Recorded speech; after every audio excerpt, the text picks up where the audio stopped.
to the learning table for the ACE Evaluation Network today.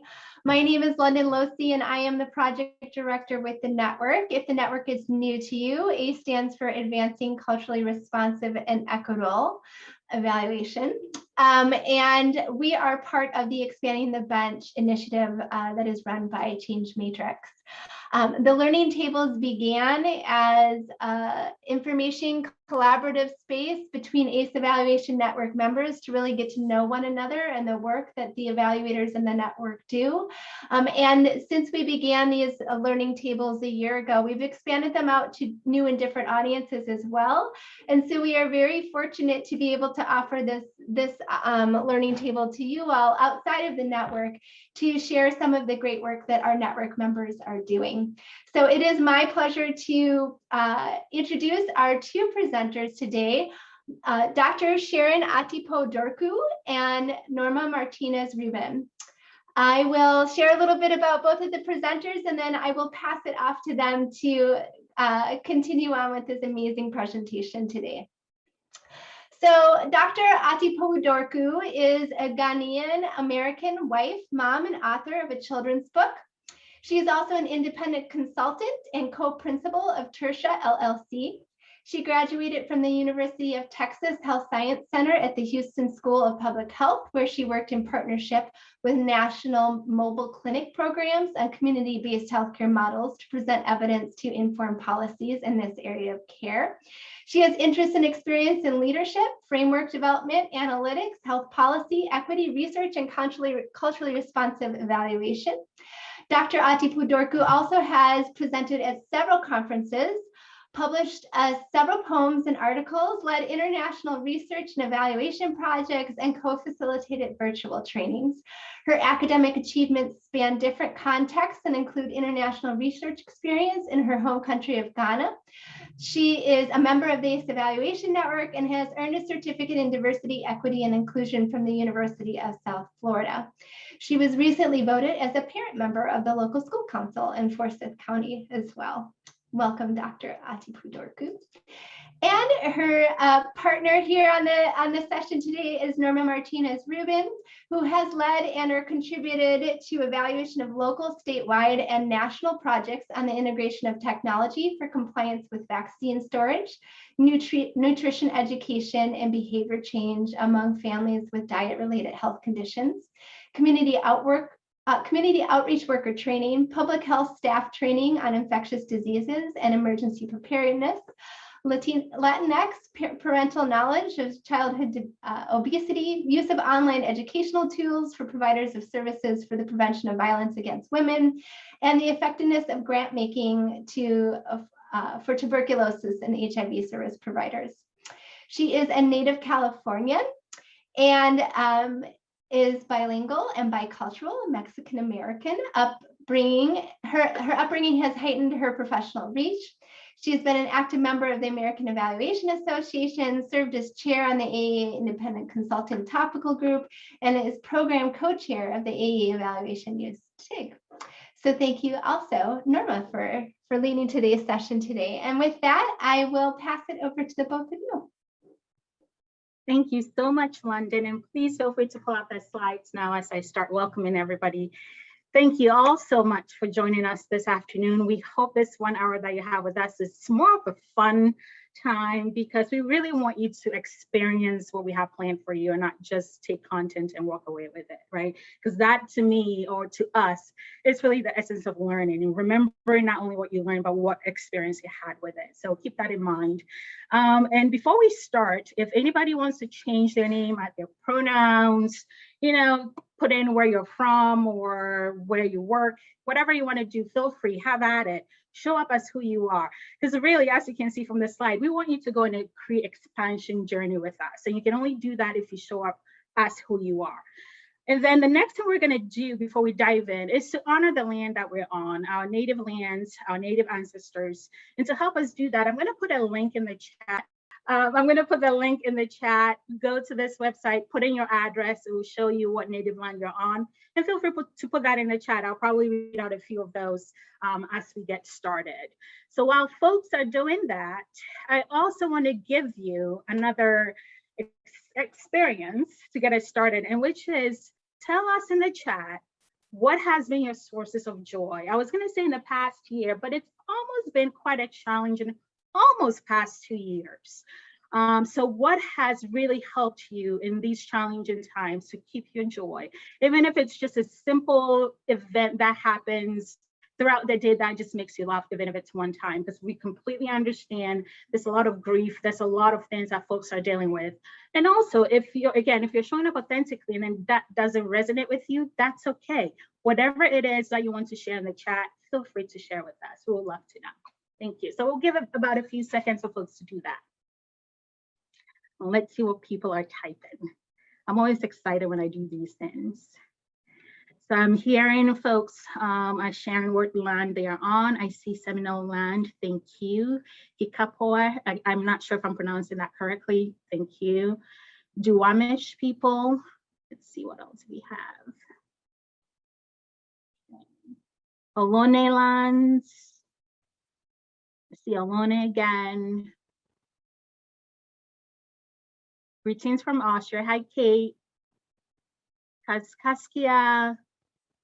Lambi, thank you, thank you. Let's keep them coming. Again, we're honoring where we're the ground, the land we're standing on, and that is also part of our rich history and how we do CREE. So I appreciate you doing this with us. And don't forget, tell me what is bringing you joy. And if it's not joy, how are you showing up on this meeting with us today? Give a few more seconds for that. Thank you, London. I see the Anishinaabe and Dakota Land. Happy to be here. Yes, happy to be here with you too, Norma. Oh, Elena says everybody's bringing me joy. Yes, yes, that's what we're here to do.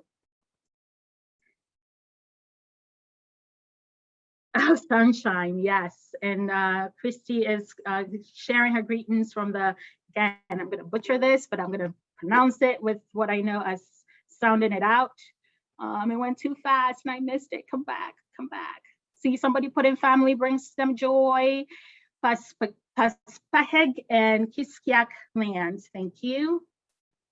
Okay, read a couple more. Gorgeous weather. Yes, it is quite beautiful where I am too. Anticipation of fall. Cats. Yes, some pets in here. School started today for kids. Yeah, mine have been going for about a month now. So yep, I've been living that for a few weeks now. Daughter and family. Ooh, somebody's loving my energy. Ooh, ooh, thank you, Carla. Four-legged child. Yes, they're all children, whether they're two-legged or not. Thank you all so much. Keep them coming. Don't let me stop you. But in the interest of time, I'm going to skip to the next slide, please, London. All right. So just to level set up today, we're going to have 4 areas of our time together. Going to start with a welcome. We've sort of started with that a little bit, but we'll do more of that in a minute. And then we're going to tell you why we're gathered here today, which is to share with you our impact framework. We'll do a little bit of group exercise and then we'll wrap up in the end. Next slide, please. So to start off with a welcome, we're going to cover the story behind the framework that you're going to hear today, and also a few quick objectives, because we're researchers / evaluators on the call, so we can't really dive into it without telling you what to expect or take away, right? So we're going to talk about our objectives for today as well. And with that, I'll pass it over to you, Norma. Thank you, Sharon, and thanks everyone for being here with us. So may I have the next slide? Sharon and I got together over the past, year and a half.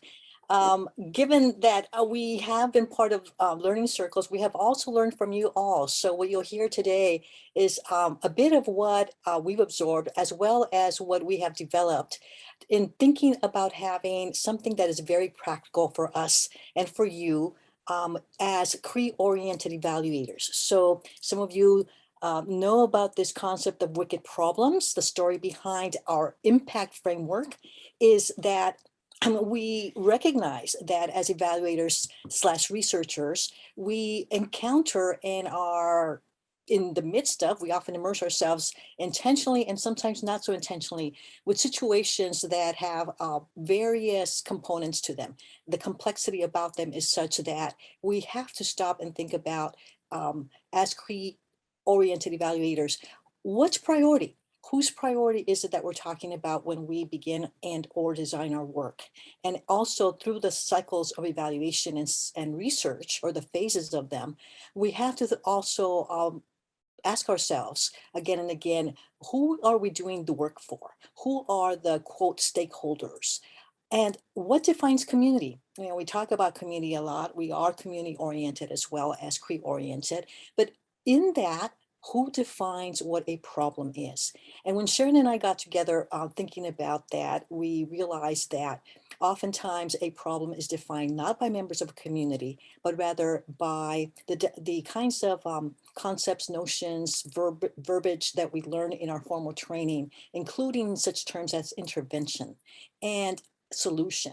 And we have to stop and think, we believe, to understand and come to terms with ourselves, with our colleagues, as to what is it that determines a solution, what is it that is an intervention, and indeed, you know, how will we approach this once we decide that we have a definition and understand whose priority we are going to attend to. Next slide. So with these wicked problems, and there is research, and this notion stems back from the mid-70s when folks who had been the theorists around social, political, economic, complex situations described those situations such that they don't have a singular cause. They are not attributed to a single matter. Much of the complexity also is that this complexity doesn't occur suddenly. It stems from generations of conditions and circumstances that abound. Also, there is no attributable source, single source or cause of these problems. So sound familiar? Let's continue. Next slide. As evaluators or researchers, we actually have to think about, what approach are we going to use with these wicked problems? M.P.A.C.T, though, our framework, is to have us consider not first the approach, but our thoughts and our answers to the first set of questions associated with these wicked problems that we believe are important. And that is, whose priority, whose community, what is this thing you're calling, or someone's defining the problem, and who defines it, all of that. So what approach do we take when faced with a psycho-social political challenge that we know doesn't stem from a single source and doesn't occur suddenly? Next slide. So we get to today's session. What is M.P.A.C.T? And you notice then there that we're describing it as an acronym, and we're also purposefully using a term that we are formally trained about, which is to somehow have some sort of influence and queries around the difference that it makes to have a solution to a situation / problem that can occur either at the individual, group, or societal level. How is this M.P.A.C.T framework that we're presenting to you related to CREE as we know it? And how do we recognize and use M.P.A.C.T as a tool to implement the CREE in your work? So we're going to go through that together, and we are going to learn with each other as to what a practitioner believes is are the answers to these questions related to whose impact, what problem, whose problem, all of those kinds of things. Next slide. First and foremost, we believe, Sharon and I, understand that behind us are not only the theorists and the researchers, but this is a personal matter to us. This is about taking what we also grew up with and keeping at the forefront that M.P.A.C.T, this framework, regards communities as the evaluators, researchers' primary concern, a priority, underlined, before thinking about the methodological approaches that we will use in our work. And the images that you have here represent, the top one represents my family, multi-generational, special needs person, senior citizen, second generation, first generation, what have you. My little hub, my little community. Somehow their influences have kept in me this sense of respect. And now I take it into my work. Sharon, you want to share something about yours?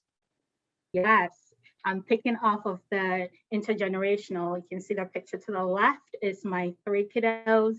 My husband is holding our last one there.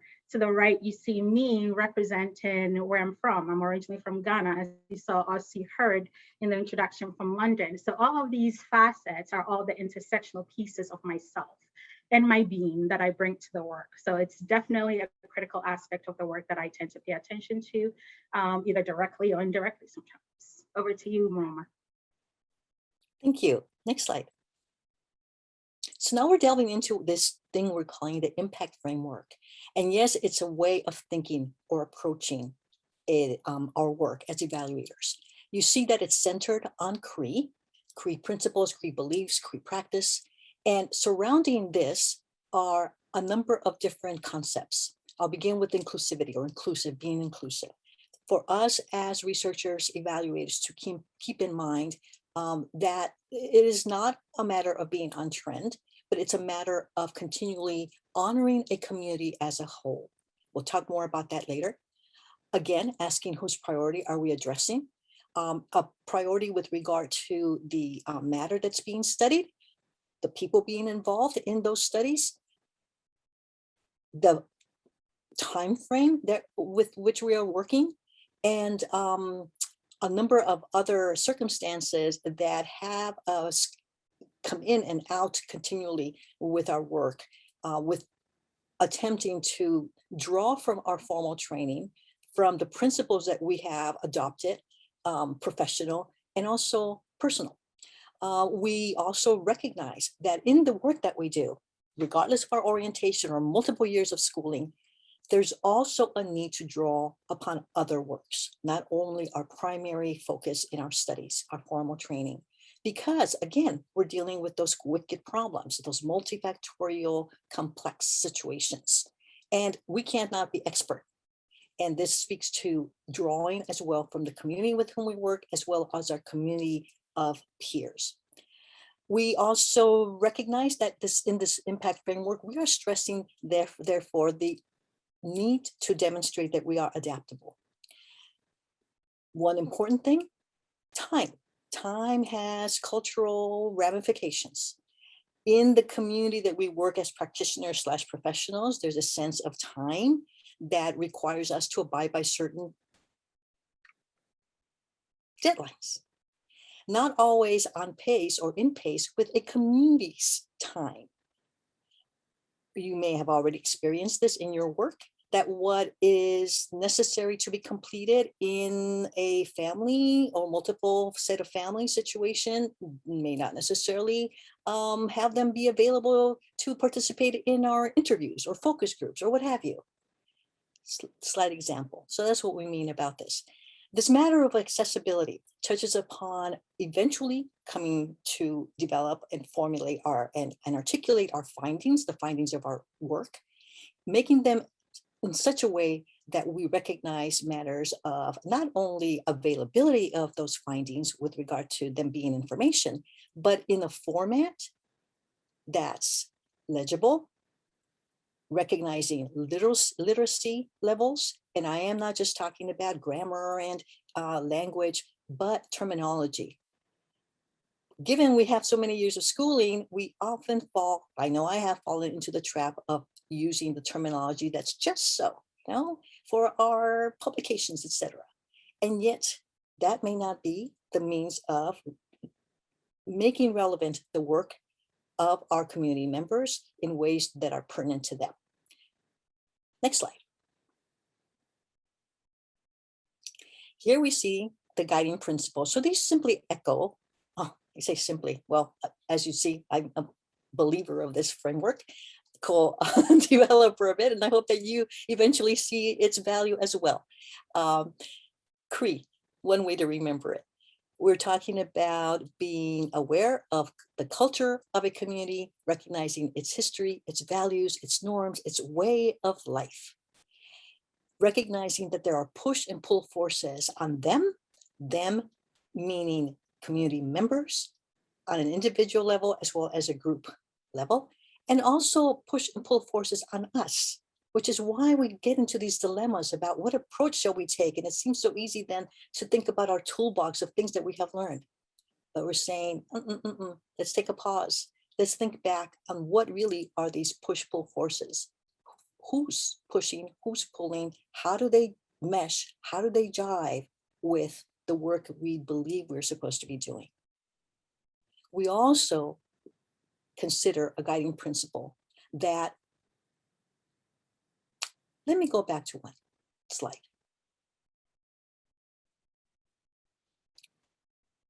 The impact framework is manual, and that means that as evaluators, researchers, we free ourselves from preconceived notions of what community is, what approach we ought to take. And in so doing, we allow the time required to listen to community members, communities as a whole.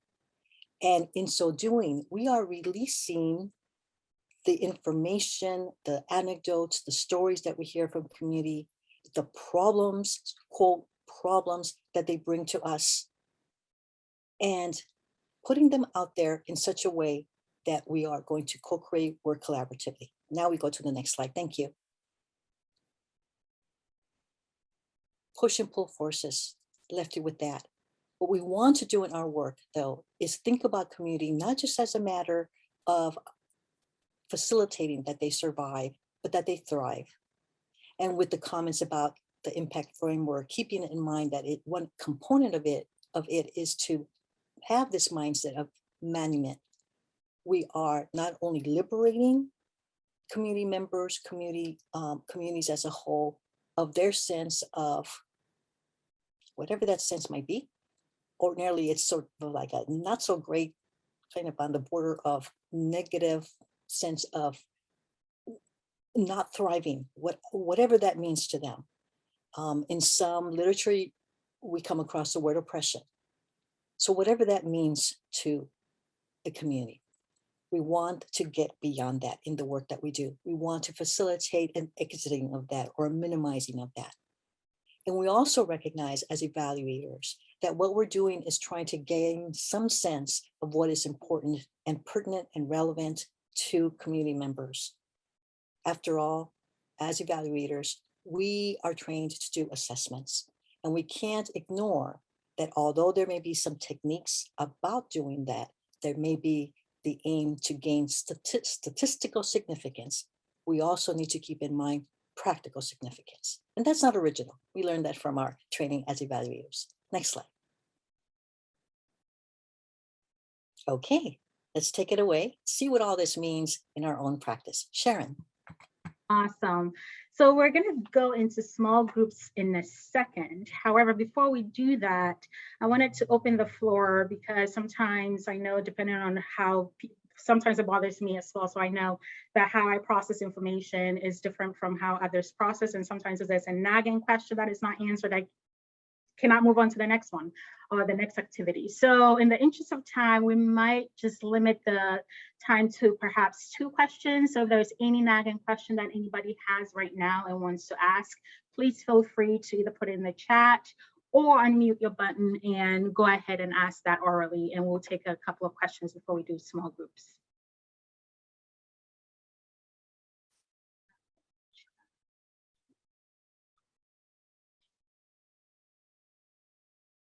Oh, it must have been clear as mud. All right.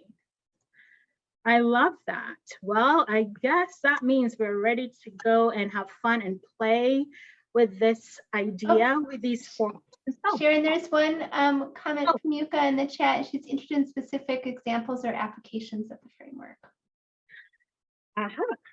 That is the essence of this learning table. We created this in a very theoretical sense from how we work.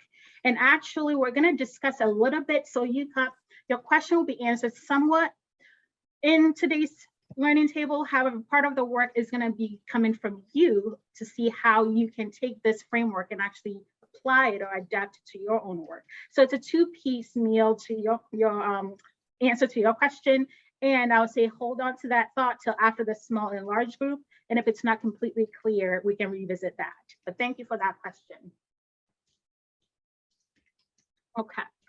So I just put the link to the Jamboard we'll be using in the chat.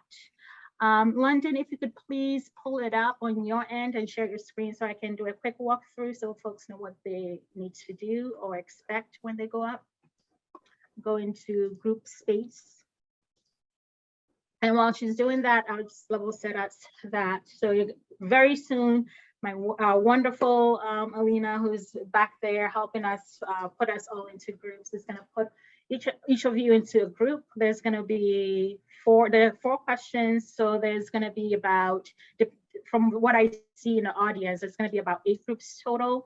However, there's going to be 2 groups that are dealing or tackling 1 question. So you will notice that when you go into the Jamboard, you see duplicates, and that's on purpose. So we will have folks that are in one group answering question 1. So it might be question 1A, question 1B, but it's the same question. It's the A and B is more for the group. And then other folks will be answering 2, 3, and 4. And London also put the questions in the chat in case when you go to the small groups, you need to see them. Awesome. So as you can see here, there's several pages, and I see people already in there. That's great. I'm sure some of you folks have worked with Jamboard, so it should be pretty straightforward. So if you are in a group that is odd numbered, you notice that is what is has been assigned to you, question 1 or 3. And if you're even, it's 2 and 4. So very straightforward there. London, if you click the next arrow. So this is what I mean by you see question 1 repeated. So you might be in the same, you might be in a group, a different group. However, you are all tackling the same question. So don't be surprised when you see this. So when you go in here and you see somebody already playing around and moving. So London, are you able to move the sticker, the sticky note around? So yep, London is going to demonstrate. So you move it around. There's a couple of dots in there. If you double click on that sticky note, like London will do in a second, it opens up and you can type whatever you want, and London is telling us hello.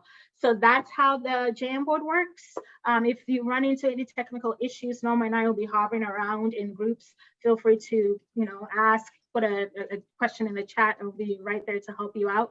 But we will open it up. Alina, the group's ready. Yes, thumbs up to what you asked, and that works for me.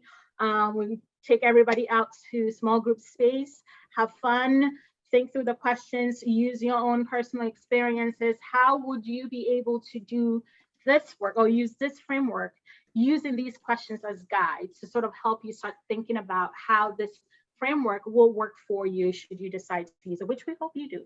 So with that, unless there are any questions, Alina, send them away. AR, would you like to finish that thought? I know we never have enough time for these conversations, do we? But I would love it if you finish that thought. Yes, so I was answering the question, what about a community should guide my methods? And I think for myself, I tend to work a lot with Indigenous communities. And there is Indigenous knowledge and Indigenous wisdom that I know I don't have. So I often look to the elders of the community to inform what is my approach? How do I show up respectfully? How do I show up in an open-minded way? And being open to constant change and adaptability. So really, yeah, looking to the experts of their own communities to inform my mindset. Thank you. If I may, Sharon, as I exited the room I was in, Peggy was also left, not to put you on the spot, Peggy, but help us understand how you address the question that was in your group and complete your thought, because I heard part of it. Thank you. Yeah, no, I actually was almost finished speaking, but I was just going to say that my partner and I in our breakout room had both had a little bit of limited experience either thinking about how to incorporate culture into our evaluations or actually doing a little bit of that work, even though it may be kind of preliminary. So it was just interesting to brainstorm with her about some of the approaches that she's taken to. Thank you. Thanks, Sharon. Absolutely. And really, that's what we're going to get into now in this large group, right? And just bring some of those insights back to our time together. And before we do that, Norma and I, again, it's part of that learning as you go along. We realized that, wait a minute, we sent them off. We showed the slides, the framework and everything visually. And for somebody like me who's very visual in my learning, I can't believe I missed that too. So it would have been nice to actually send you off with that visual as well. So we apologize. I quickly tried to remedy it. So I put a link in the chat because I just copied it and put it in a drive with a link for you. So if you want to pull that up for yourselves, please go right ahead and make sure the link is available to everyone. So I wanted to mention that right off the bat. But yes, now I'll be quiet. Any other insights folks want to share? If you want to type in the chat, that's fine. But if you're able to speak, I would love to hear your voices. Or Norma and I would love to hear your voices. Who wants to go first? Don't make me call names. I see people I know. Well, maybe just to clarify, hi Sharon. Courtney. Are you wanting us to respond to these questions with our own experience, or what exactly is the discussion? That is a great question. So I will assume that came to mind when you're in your small group. So how did you handle that since I wasn't there in your group? Now I am curious about your question. So can you share with me how you handled that? Yeah, so I'm actually in that same group that Peggy was in and that Norma was in towards the end there. But we together started to answer the question of what makes my work culturally centered. And we kind of just talked about, from our own experience doing evaluations, how we have done that or tried to do that, and how we would like to do that. And so we started doing some post-it notes with those thoughts. So, for example, we talked about if we're doing an evaluation in a community that has a culture or cultures that we aren't familiar with, to actually either be co-leading an evaluation with someone from that culture who can, be the ambassador for that kind of information, or to hire someone who can be a liaison, or to actually build local advisory committees, or just kind of to create that type of liaison work if you're in a position where you're evaluating in a community where there's cultures that you're not familiar with, which is probably pretty much every single evaluation that you do, no matter who you are. And we also talked about, I'm speaking for Peggy too, so we also talked about having our evaluation participants check our work and help us co-interpret the data to make sure that we got it right, recognizing that, as evaluators, sometimes when we do our data analysis, no matter how much we are listening, and it doesn't mean that we're going to get the right perspective there. So that doing that double check. So those are two of the ideas that we came up with. I appreciate you for that. And I feel like you actually answered your own question, Courtney. You guys rocked it.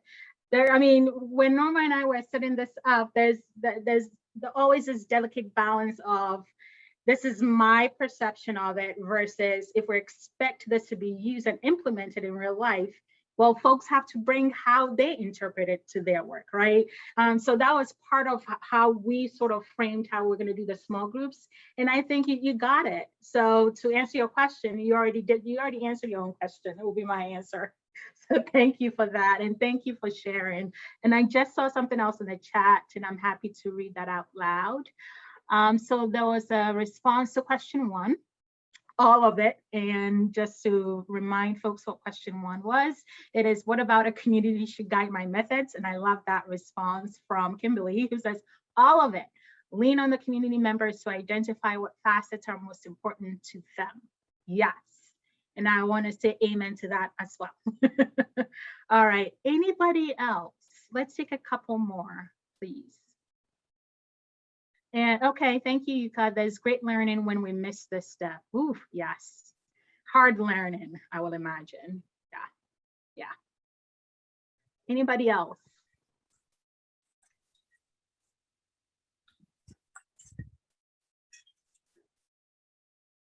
Oh, I thought you were about to speak, Michelle. Oh, I was, Oh, there and I you thought I should go. raise my hand first so that you could see me.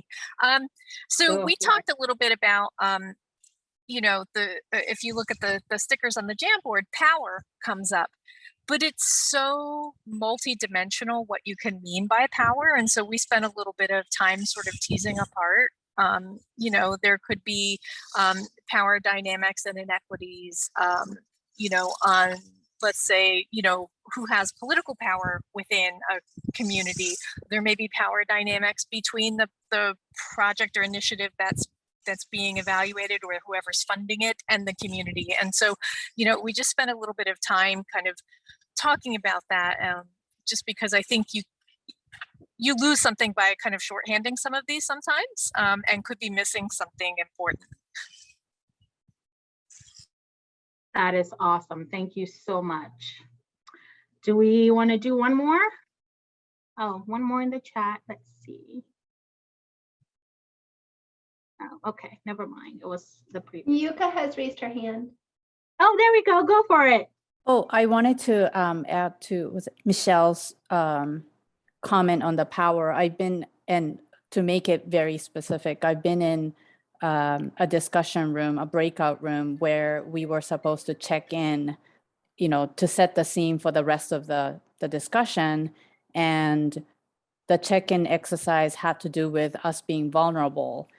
And this facilitator obviously had not ever been in a room where they weren't homogeneous power, you know, structure, or that they've only been leading with homogeneous groups. And so when you have somebody who's like executive director in a breakout room with the frontline workers, or somebody who's new with somebody who's been there for a long time, there's all sorts of power, race, obviously.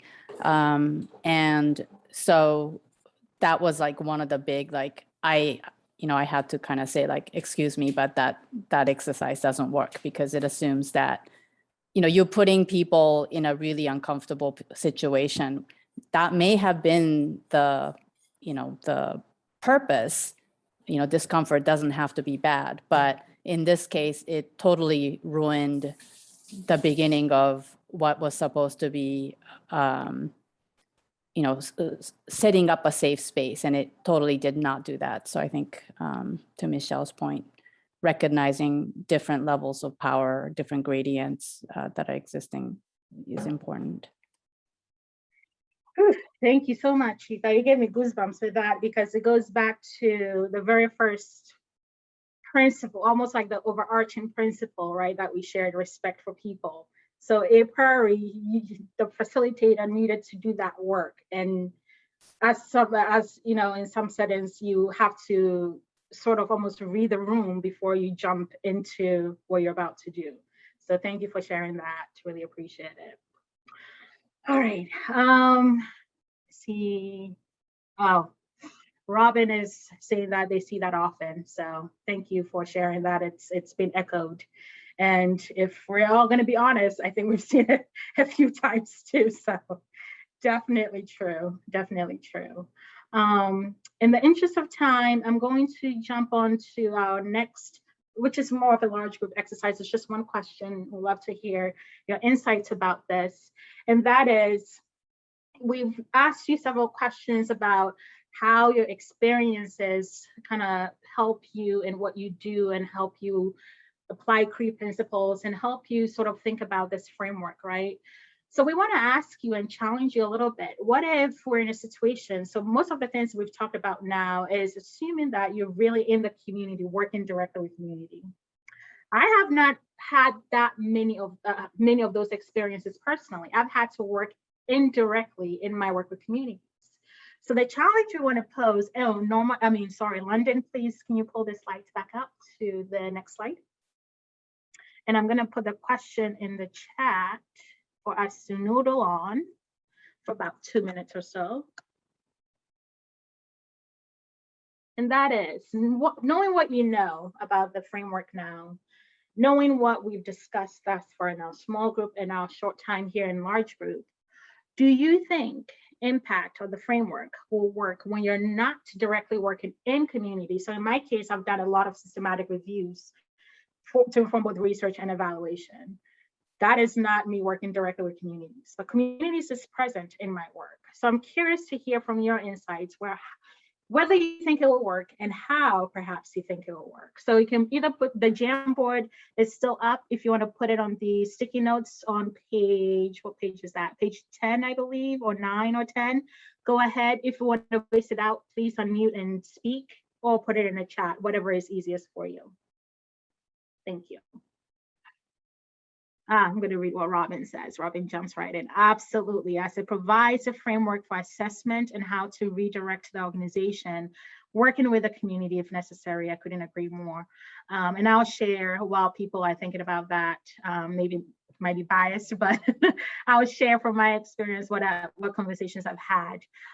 So usually in the work that I did, when we do the systematic reviews, we populate that information, aggregate it, presented, in my case, it was presented to a task force, a body that actually makes recommendations that goes into public health practice and policy sometimes. So it was a bit of a big deal, I may say. However, there were conversations I was had at one time where in this case, it was economic evaluation. So the numbers have to make sense and there's focus about how we make sure those numbers are correct. However, from my point of view, what I was missing in the conversations I was having that I had to voice out was the fact that that is great. That is all what we're about. But those numbers correlate to some point to some person in some community. So we need to tell the full picture. So we can't just say the cost of this is that without recognizing the population about which we're speaking about, irrespective of whether it's a systematic review or we're speaking to the community face to face. So those are the conversations I have had to have. So I wanted to share that personal example. What else? Kate agrees with what Robin says.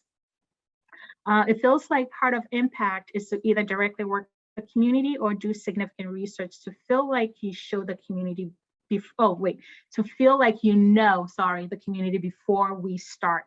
Thank you, Yuka. Anybody else? I'll take one more.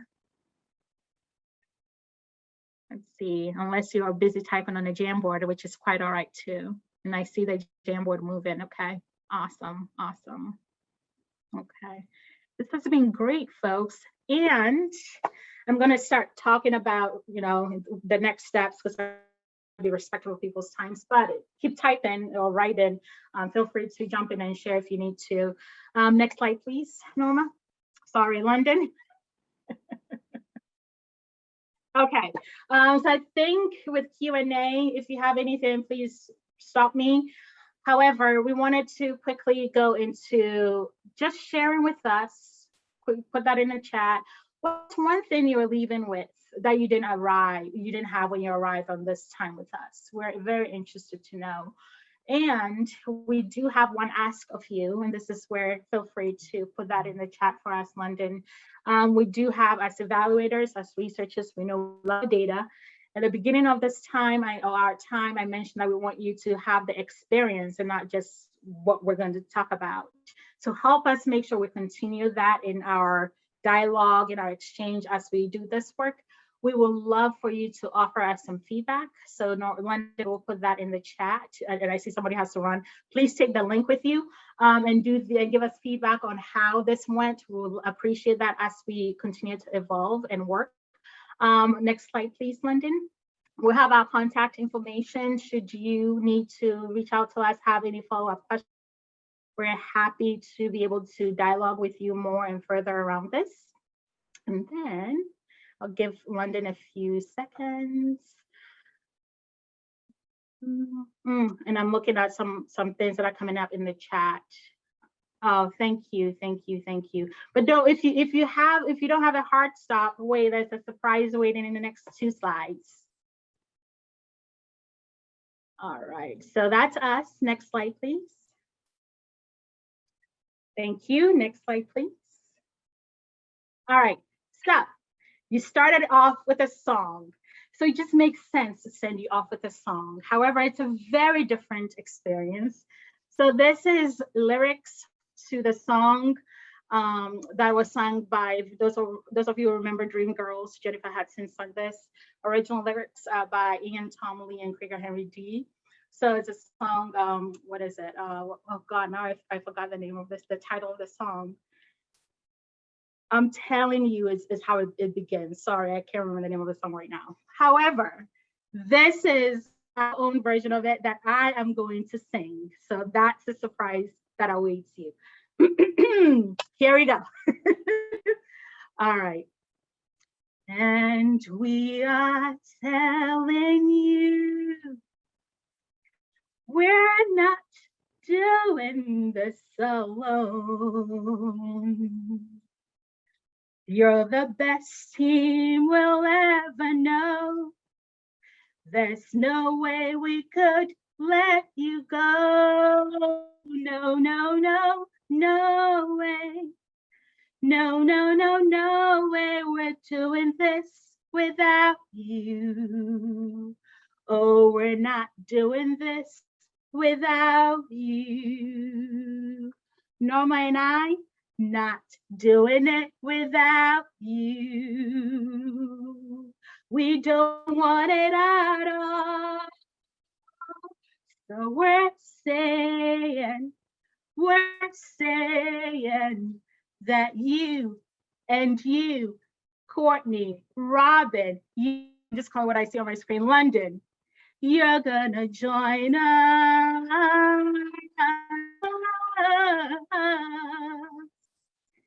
You're gonna join us. Thank you all, and I give you 2 minutes back. Oh, yay, London is in. Woohoo! Thank you all so much. We hope you got something out of this. We pray and hope that you consider using this in your work. Please fill out this survey. It will really help us not only now, but also as we get more information around how we want to implement this, be able to follow up with you and get feedback. So if there's any ask that we have, is to please help us with that survey so we can make this as practicable and as usable for all of you as possible. Any last words, Norma? No, thank you, everyone. And we will be in touch, hopefully, as colleagues, as peers, as learners. So appreciate you all. Be well, stay safe. And until next time we get together.